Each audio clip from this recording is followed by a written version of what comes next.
Capítulo 12. La evidencia del cuerpo desaparecido. Estaba realmente ausente el cuerpo de Jesús de su tumba. La heredera de dulces Helen Voorhees Brock llegó al aeropuerto más concurrido del mundo en una fresca tarde de otoño. Se adentró en una multitud y desapareció sin dejar rastro. Durante décadas, el misterio de lo que le sucedió a esta filántropa pelirroja, amante de los animales, ha desconcertado tanto a la policía como a los periodistas. Mientras los investigadores están convencidos de que fue asesinada, no han podido determinar las circunstancias específicas, en gran parte porque nunca han encontrado su cuerpo. La policía ha planteado algunas especulaciones, filtrado posibilidades tentadoras a la prensa, e incluso logró que un juez declarara que un estafador fue responsable de su desaparición. Pero, en ausencia de un cadáver, su asesinato oficialmente sigue sin resolverse. Nadie ha sido acusado jamás de su asesinato. El caso Brock es uno de esos enigmáticos frustrantes que me mantienen despierto de vez en cuando, mientras mentalmente reviso las escasas pruebas y trato de reconstruir lo que sucedió. En última instancia, es un ejercicio insatisfactorio. Quiero saber qué sucedió, y simplemente no hay suficientes hechos para ahuyentar la conjetura. Ocasionalmente, los cuerpos aparecen desaparecidos en la ficción pulp y en la vida real, pero rara vez te encuentras con una tumba vacía. A diferencia del caso de Helen Brock, el problema con Jesús no es que no estuviera en ninguna parte. Es que fue visto vivo, fue visto muerto, y fue visto vivo una vez más.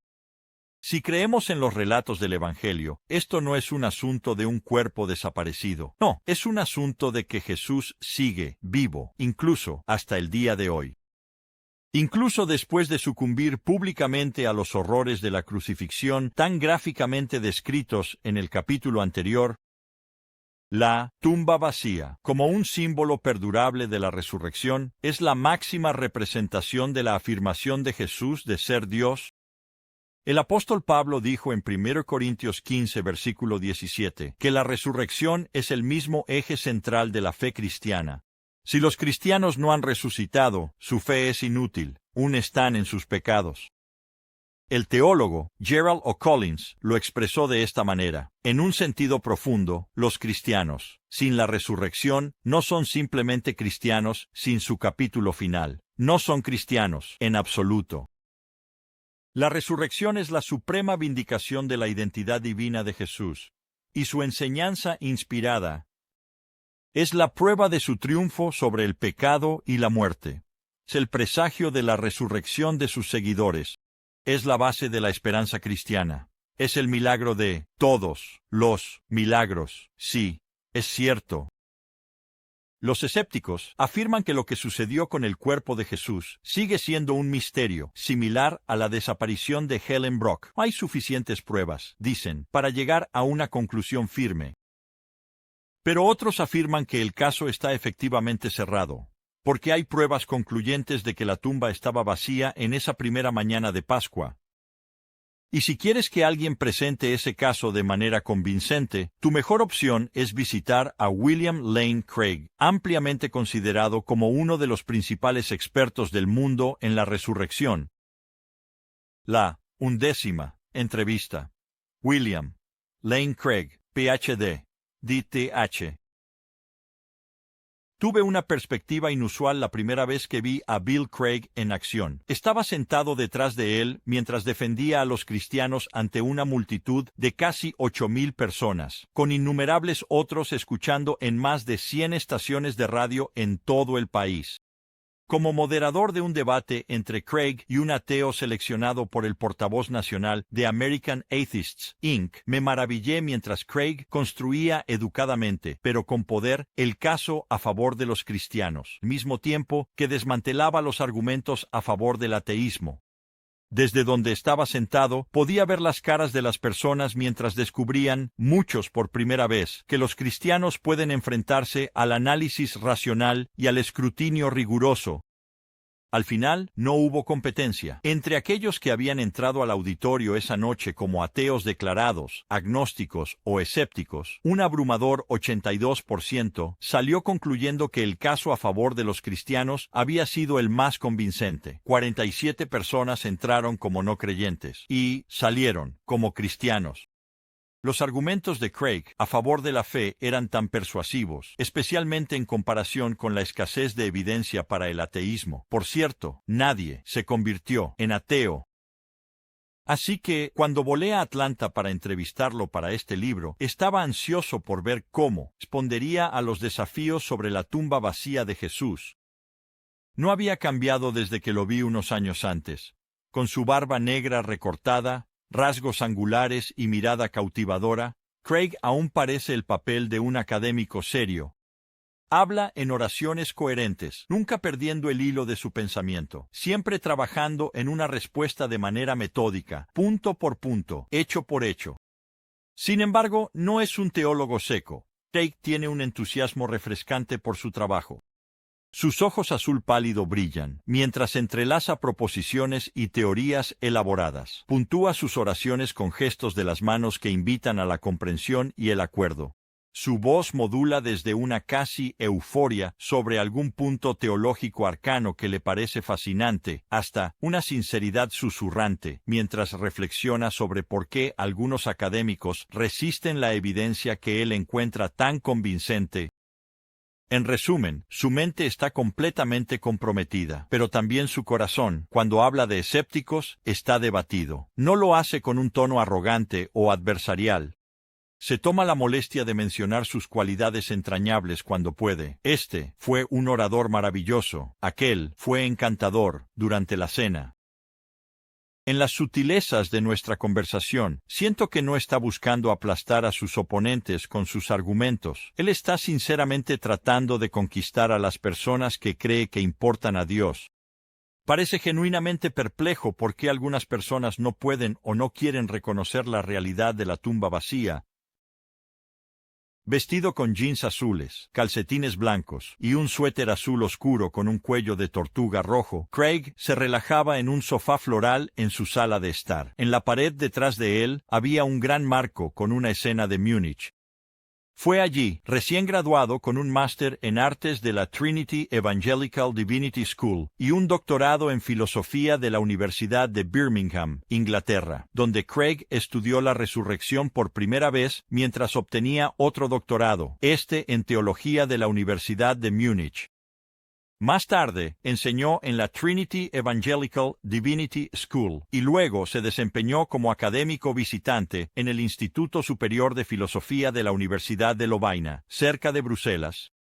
Sus libros incluyen Faith Reasonable, No hay respuestas fáciles, Conociendo la verdad sobre la resurrección, El único Dios sabio, La existencia de Dios en el comienzo del universo, y con Quentin Smith, Teísmo, Ateísmo y Cosmología del Big Bang, publicados por Oxford University Press. También contribuyó a El intelectual habla sobre Dios, Jesús bajo fuego, En defensa de los milagros, y ¿Existe Dios? Además, sus artículos académicos han aparecido en revistas como New Testament Studies, Journal for the Study of the New Testament, Gospel Perspectives, Journal of the American Scientific Affiliation, y Filosofía. Es miembro de 9 sociedades profesionales, incluyendo la Academia Americana de Religión y la Asociación Americana de Filosofía. Aunque es conocido internacionalmente por sus escritos sobre la intersección de la ciencia, la filosofía y la teología, no necesitó estímulo para discutir el tema que aún hace latir su corazón rápidamente, la resurrección de Jesús. Antes de analizar si la tumba de Jesús estaba vacía, necesitaba establecer si su cuerpo había estado allí en primer lugar. La historia nos dice que, como regla, los criminales crucificados eran dejados en la cruz para ser devorados por aves o eran arrojados a una tumba común. Esto llevó a John Dominic Crossan del Seminario de Jesús a concluir que el cuerpo de Jesús probablemente fue desenterrado y consumido por perros salvajes. Basado en estas prácticas habituales, le dije a Craig, ¿no admitirías que esto es lo que probablemente sucedió? Si todo lo que mirabas era la práctica habitual, sí, estaría de acuerdo, vino su respuesta. Pero eso ignoraría la evidencia específica en este caso. Está bien, entonces miremos la evidencia específica, dije. Con eso, señalé un problema inmediato. Los evangelios dicen que el cuerpo de Jesús fue entregado a José de Arimatea, un miembro del mismo consejo, el Sanedrín, que votó para condenar a Jesús. Eso es bastante implausible, ¿no? Exigí en un tono que sonaba más agudo de lo que había pretendido. Craig se movió en el sofá como si se estuviera preparando para lanzarse sobre mi pregunta. No cuando miras toda la evidencia del entierro, dijo, así que déjame repasarlo. Por una parte, el entierro es mencionado por el apóstol Pablo en 1 Corintios 15, versículos 3-7, donde transmite un credo muy antiguo de la Iglesia. Reconocí esto con un asentimiento, ya que el doctor Craig Blomberg ya había descrito este credo, con cierto detalle durante nuestra entrevista anterior. Craig estuvo de acuerdo con Blomberg en que el credo indudablemente se remonta a unos pocos años después de la crucifixión de Jesús, habiendo sido dado a Pablo después de su conversión, en Damasco, o en su visita posterior a Jerusalén, cuando se reunió con los apóstoles Santiago y Pedro. Dado que Craig iba a referirse al credo, abrí la Biblia en mi regazo y revisé rápidamente el pasaje. Porque lo que recibí se los transmití como de primera importancia, que Cristo murió por nuestros pecados, conforme a las Escrituras, que fue sepultado, que fue resucitado al tercer día, conforme a las Escrituras. El credo luego continúa enumerando varias apariciones de Jesús resucitado. Este credo es material increíblemente temprano, por lo tanto, confiable, dijo Craig. Esencialmente es una fórmula de 4 líneas. La primera línea se refiere a la crucifixión, la segunda al entierro, la tercera a la resurrección y la cuarta a las apariciones de Jesús. Como pueden ver, la segunda línea afirma que Jesús fue sepultado. Eso fue demasiado vago para mí. Espera un momento, interrumpí. Puede que haya sido sepultado, pero fue en una tumba, y fue a través de José de Arimatea, este personaje misterioso que aparece de la nada para reclamar el cuerpo. Craig se mantuvo paciente. Este credo es en realidad un resumen que corresponde línea por línea con lo que enseñan los evangelios, explicó. Cuando nos dirigimos a los evangelios, encontramos múltiples atestaciones independientes de esta historia de sepultura, y José de Arimatea es nombrado específicamente en los 4 relatos. Además, la historia de la sepultura en Marcos es tan extremadamente temprana que simplemente no es posible que haya estado sujeta a corrupción legendaria. ¿Cómo puedes saber que es temprano?, pregunté. 2 razones, dijo. Primero, Marcos es generalmente considerado el evangelio más temprano. En segundo lugar, este evangelio consiste básicamente en anécdotas cortas sobre Jesús, más como perlas en un hilo que una narrativa continua y fluida. Pero cuando llegas a la última semana de la vida de Jesús, la llamada historia de la Pasión, entonces tienes una narrativa continua de eventos en secuencia. Esta historia de la Pasión fue aparentemente tomada por Marcos de una fuente aún más antigua, y esta fuente incluía la historia de Jesús siendo enterrado en la tumba. Aunque esos eran buenos argumentos, vi un problema con el relato de Marcos sobre lo que sucedió. Marcos dice que todo el Sanedrín votó para condenar a Jesús. Dije, si eso es cierto, esto significa que José de Arimatea votó para matar a Jesús. No es muy poco probable que luego viniera a darle a Jesús un entierro honorable. Aparentemente, mi observación me puso en buena compañía. Lucas puede haber sentido la misma incomodidad, dijo Craig, lo que explicaría por qué añadió un detalle importante. José de Arimatea no estaba presente cuando se tomó la votación oficial, así que eso explicaría las cosas. Pero el punto significativo sobre José de Arimatea es que no sería el tipo de persona que habría sido inventada por la leyenda cristiana o los autores cristianos. Necesitaba más que simplemente una conclusión sobre ese asunto. Quería un razonamiento sólido. ¿Por qué no?, pregunté. Dada la ira y amargura de los primeros cristianos hacia los líderes judíos que habían instigado la crucifixión de Jesús, dijo, es altamente improbable que habrían inventado a uno que hizo lo correcto al darle a Jesús un entierro honorable, especialmente mientras todos los discípulos de Jesús lo abandonaban. Además, no inventarían a un miembro específico de un grupo específico que la gente pudiera verificar por sí misma y preguntar sobre esto. Así que, José es indudablemente una figura histórica. Antes de que pudiera hacer una pregunta de seguimiento, Craig continuó. Agregaré que si este entierro por parte de José fuera una leyenda que se desarrolló más tarde, esperarías encontrar otras tradiciones de entierro en competencia sobre lo que sucedió con el cuerpo de Jesús. Sin embargo, no encuentras ninguna de estas en absoluto. Como resultado, la mayoría de eruditos del NT están de acuerdo en que el relato del entierro de Jesús es fundamentalmente confiable. John A. T. Romans, el fallecido erudito del Nuevo Testamento de la Universidad de Cambridge, dijo que el honorable entierro de Jesús es una de las tradiciones de entierro más antiguas e importantes, y los hechos mejor atestiguados que tenemos sobre el Jesús histórico. Las explicaciones de Craig me convencieron de que el cuerpo de Jesús fue efectivamente colocado en la tumba de José. Pero el credo dejó una ambigüedad. Quizás, incluso después de la resurrección, su cuerpo permaneció enterrado. Mientras que el credo dice que Jesús fue crucificado, enterrado y luego resucitado, dice específicamente que la tumba estaba vacía, señalé.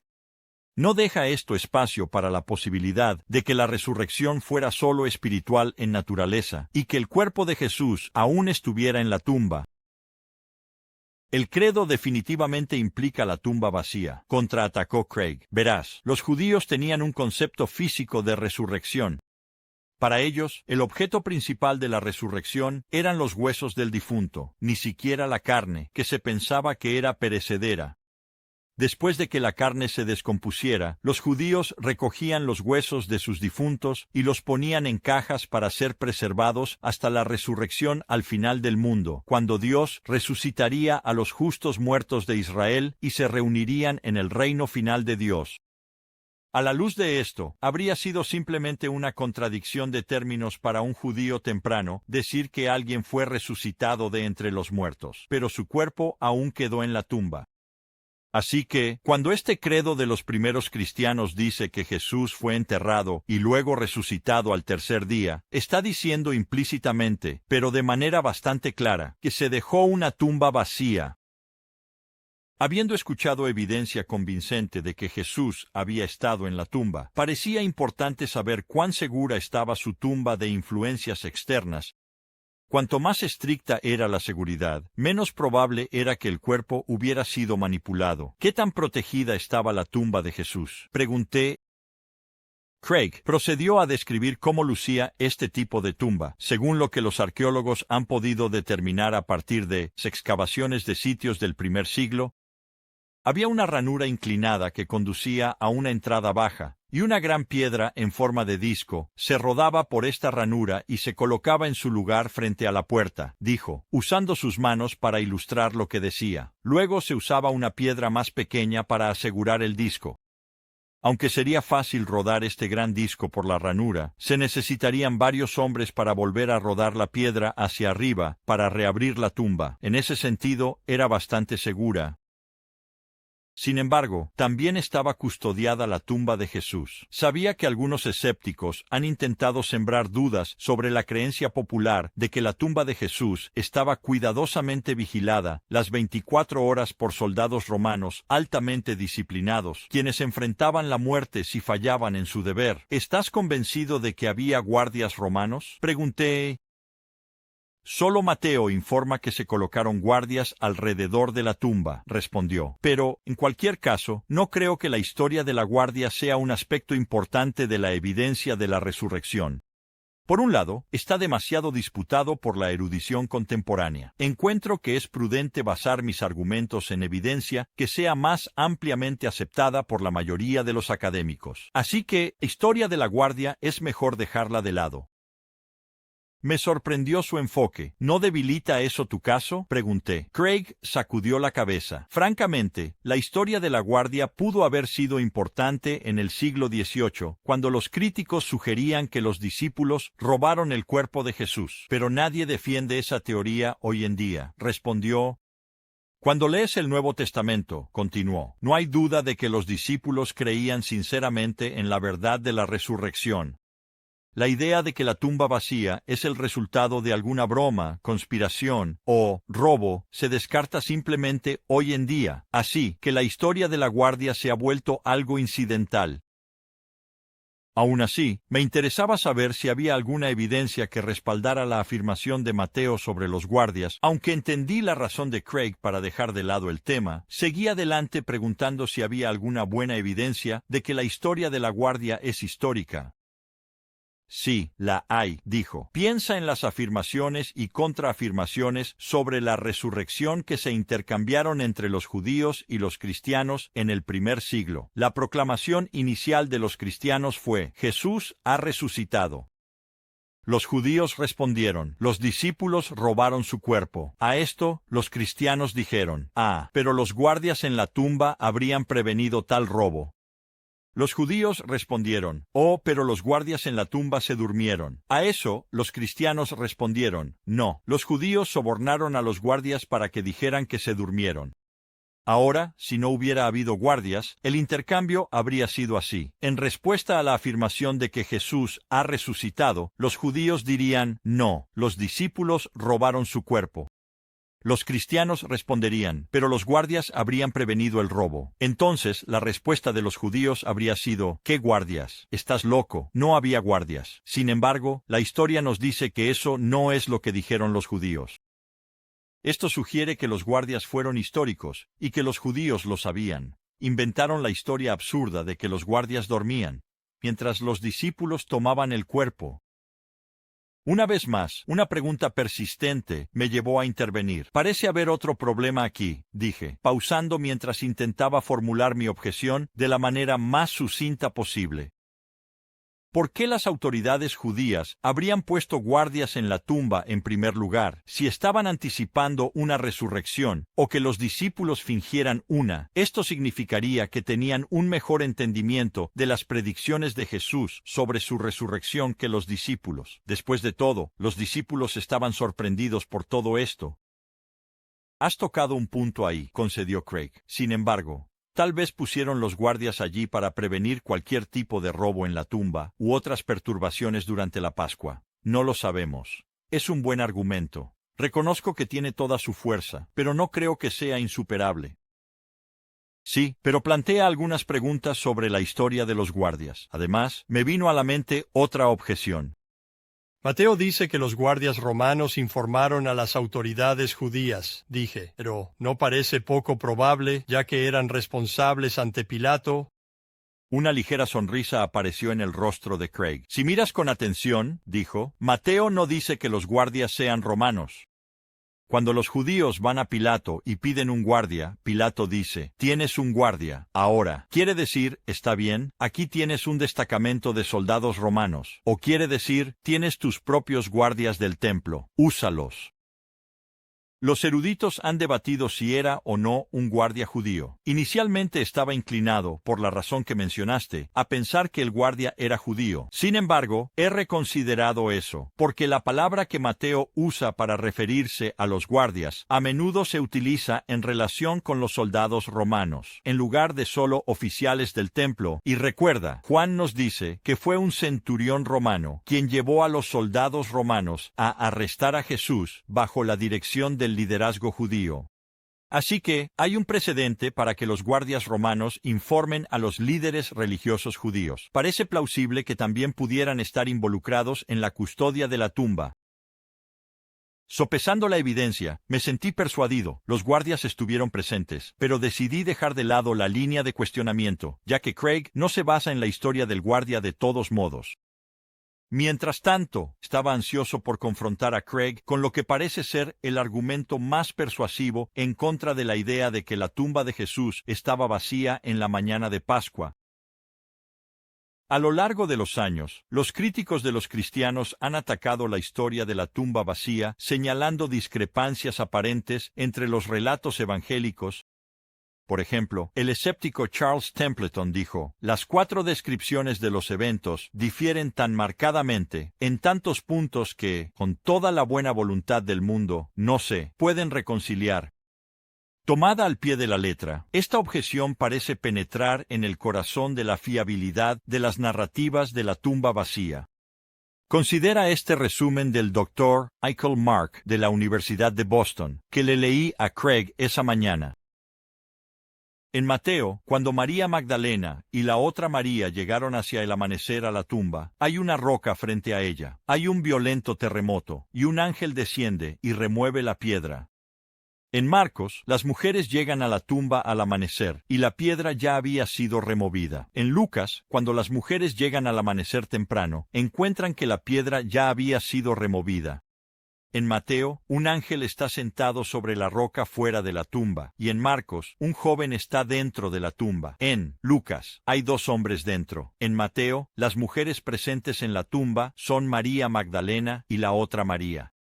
En Marcos, las mujeres presentes en la tumba son las 2 Marías y Salomé. En Lucas, María Magdalena, la madre de Santiago, Juan, y las otras mujeres están presentes en la tumba.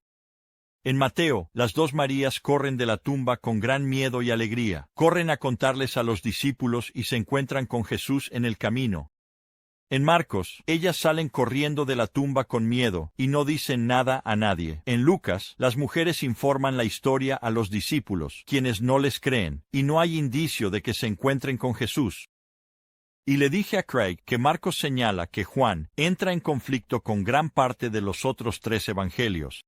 Él concluye que, en resumen, los relatos de lo que sucedió en la tumba son inconsistentes, o solo pueden hacerse consistentes con la ayuda de interpretaciones poco plausibles. Dejé de leer y miré hacia mis notas. Mis ojos se encontraron con los de Craig, y le pregunté directamente, a la luz de todo esto, ¿cómo puedes considerar la historia de la tumba vacía como creíble? Inmediatamente noté algo en el comportamiento de Craig. En una conversación informal, o cuando se discuten tibias objeciones a la tumba vacía, es más bien apacible, pero cuanto más difícil es la pregunta y más penetrante el desafío, más animado y